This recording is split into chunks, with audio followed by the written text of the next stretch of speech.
একটু আগে এখান থেকে শওকতের এক গাড়ি গেল। আমার যদি এই 25 বছর থাকতো ওই গাড়ির আমি পাড়া দিয়া 70 হাত মাটির নিচে ডাবাইয়া দিতাম যে এই যাদবপুর ইউনিয়নে তুমি আমার চেয়ারম্যানকে মারছো, তুমি আমাকে অপমান করছো, আর এখান দিয়ে তুমি যাও। এটা কি ভালো কাজ করছে? 13-14টা 15টা গুন্ডা আইসা যাদবপুর ইউনিয়নের মান সম্মান সংগ্রাম নষ্ট করে গেল।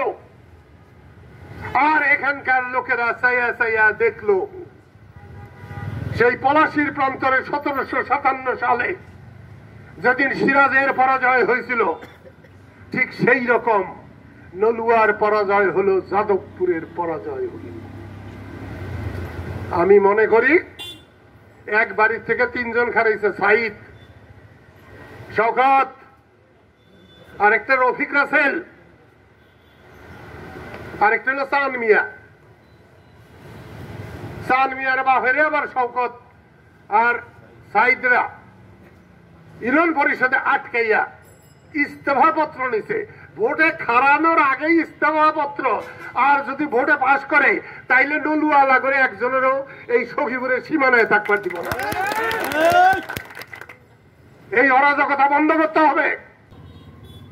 একটু আগে এখান থেকে শওকতের এক গাড়ি গেল।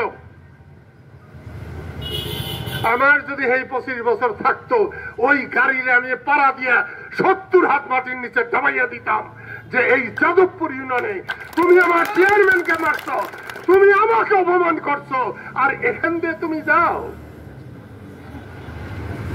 এটা কি ভালো কাজ করছে?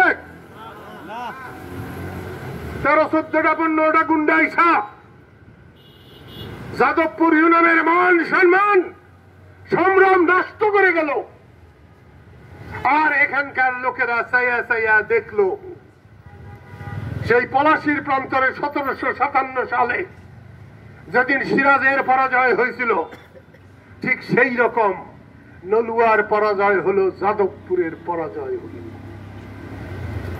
আমি মনে করি এক বাড়ির থেকে 3 জন খারাইছে, সাইদ, শওকত, আরেকটা রফিক রাসেল,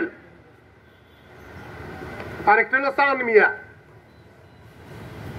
চান মিয়ার বাপেরে আবার শওকত আর সাইদরা ইউনিয়ন পরিষদে আটকাইয়া ইস্তফা পত্র নিছে।